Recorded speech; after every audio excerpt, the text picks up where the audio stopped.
Hey guys, this is the reminder for you. के तपाईँहरू अन्डा लिँदै हुन्छ आफ्नो डाइटमा? अन्डाको निकै नै फाइदा हुन्छ गाइज। अन्डा लिन नबिर्सिनुहोस्। आफ्नो डाइटमा कम्तीमा पनि 2टा अन्डा आफ्नो डाइटमा एड गर्नुहोस्।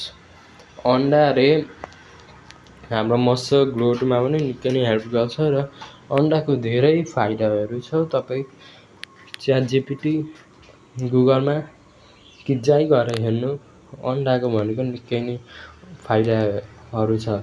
अन्डामा निकै नै राम्रो भिटामिन्सहरू पाइन्छ, जस्तै protein, iron, calcium, vitamin D etc. यसमा सबै माइक्रोन्युट्रियन्ट्सहरू पाइन्छ। अन्डा खानुभयो भने तपाईँको मसल ग्रोथमा निकै नै हेल्प गर्छ। अनि अन्डाको साथै तपाईँहरू एड गर्न सक्नुहुन्छ हाम्रो डाइटमा सत्तु पाउडर घरमा इजिली बनाउन सकिन्छ।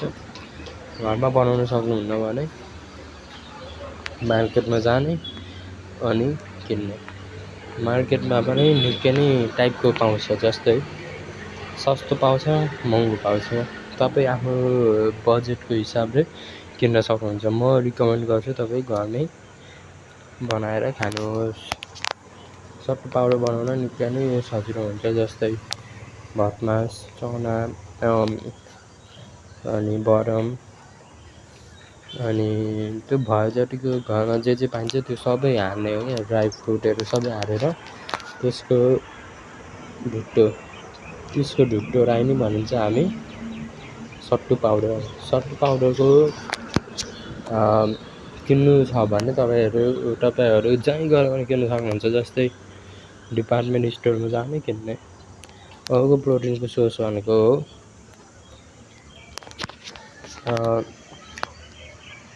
न्युटेला, जसलाई हामी भन्छौँ सोयाबिन नेपालमा 50 रुपियाँको पाउँछ।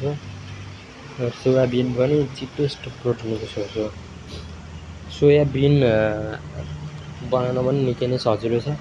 रेसिपी बनाउन आउँदैन भने युट्युबमा जानु हेर्नु।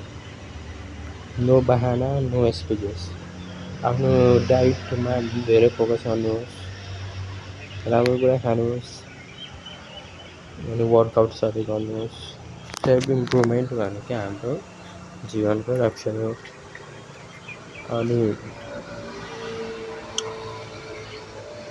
आफ्नो